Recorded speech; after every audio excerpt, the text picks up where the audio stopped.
और अपने पुत्र को मिली रक्षा दीजिए। आप भी विचार कर लीजिए पुत्र।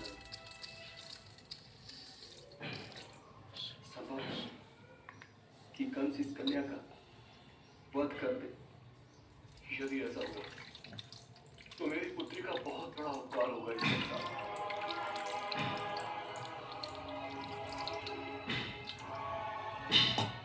लीजिए उसे, ले जाइए इसे।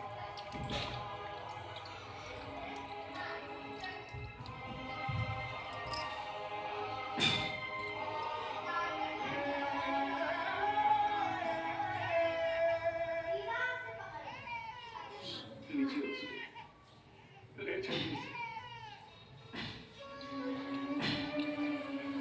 नमः शिवाय, नमः शिवाय, नमः शिवाय, नमः शिवाय, नमः शिवाय, नमः शिवाय, नमः शिवाय, नमः शिवाय, नमः शिवाय, नमः शिवाय, नमः शिवाय, नमः शिवाय, नमः शिवाय।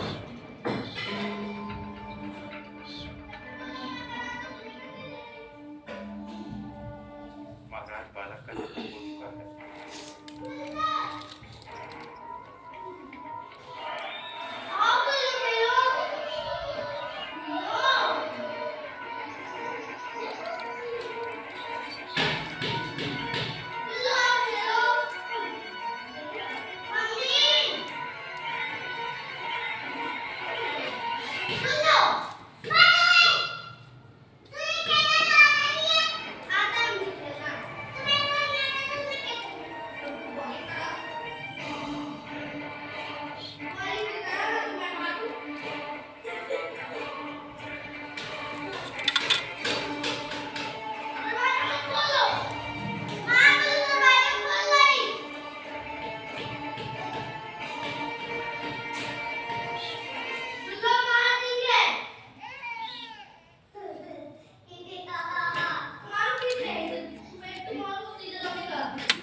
तब तो जीसस इसका वध नहीं करेगी ना। कहाँ है तुम्हारी आखिरी संतान? तुम्हारा पुत्र, मेरा प्राण, कहाँ है? नहीं जीसस, कोई पुत्र नहीं। मैंने तो कन्या को जन्म दिया।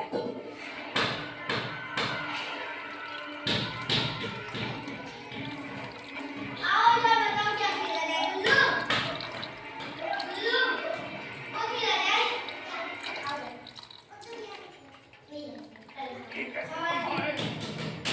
तुम्हारी आखिरी संतान, तुम्हारा पुत्र।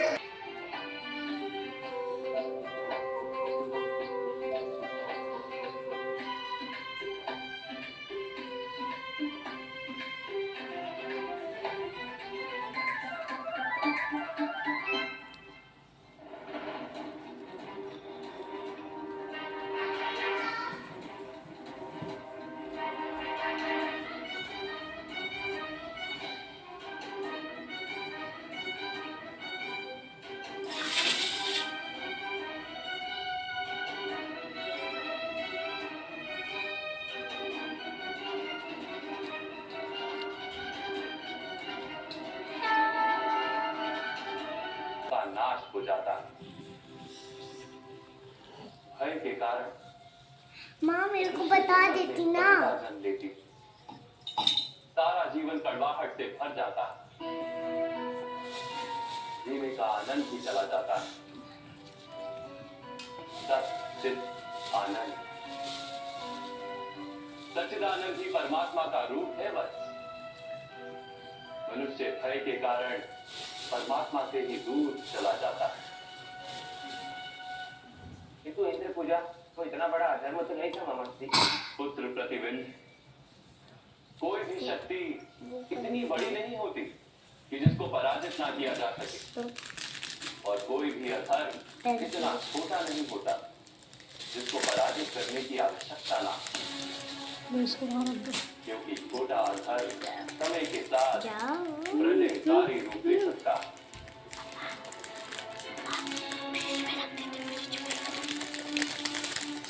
मैं सही कह रहा हूँ ना?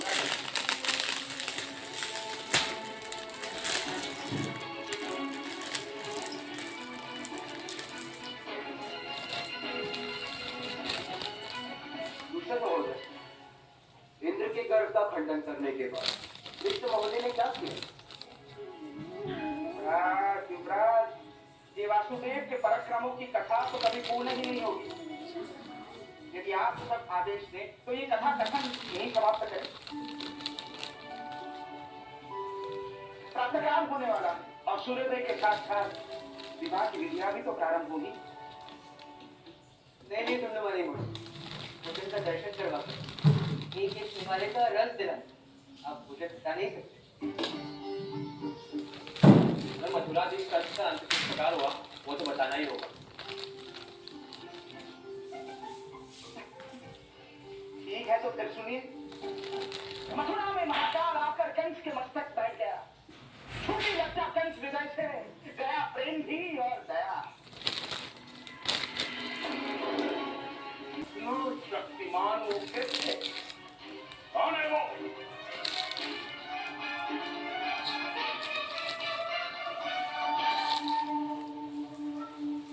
आपको संदेह थे कि वो मेरा पुत्र है, किंतु मेरे गर्भ की आखिरी संतान तो कन्या है। माया की वो! मेरी आंखों में धूल रोकने के लिए तुमने माया उत्पन्न की थी अपने गर्भ से। तुम्हारे 8वें पुत्र को वसुदेव ने अवश्य ही अपने मित्र के घर सुरक्षित पहुंचा दिया होगा। नहीं जेठ, उस 1 मास के भीतर जन्मे सारे बालकों की आपने हत्या करवा दी, तो वो बालक जीवित कैसे हो सकता है? पता नहीं। शांत हो जाओ देवी।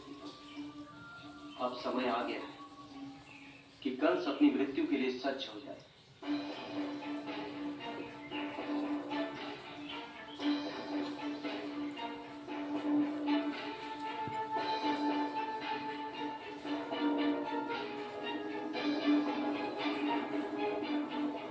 सुनो कंस, जिन राक्षसों को तुमने भेजा था उन्हें मृत्यु प्राप्त हो चुकी है। 10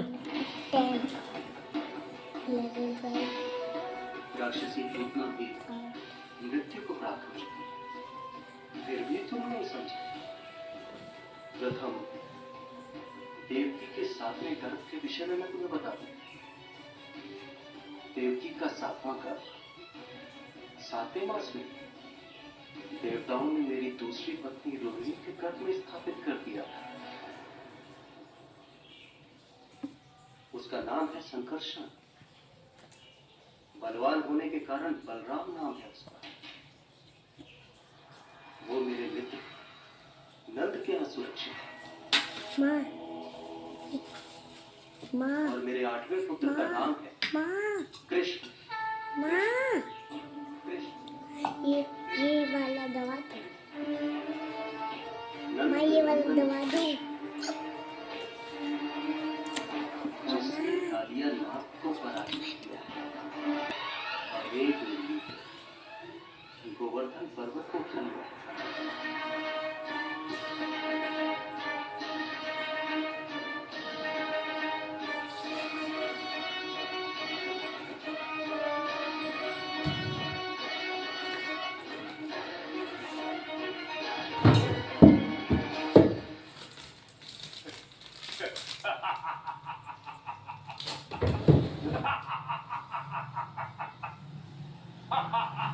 किस प्रकार याद नहीं जा सकते?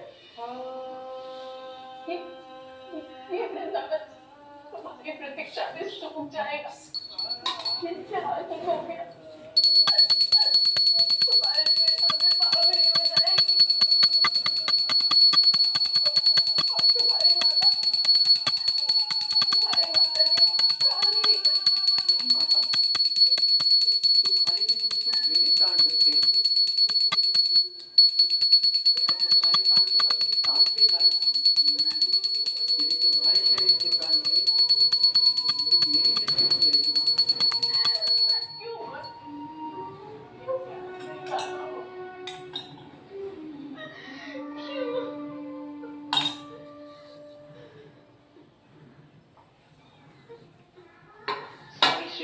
आकांक्षा का विचार करना ही मेरा जीवन है।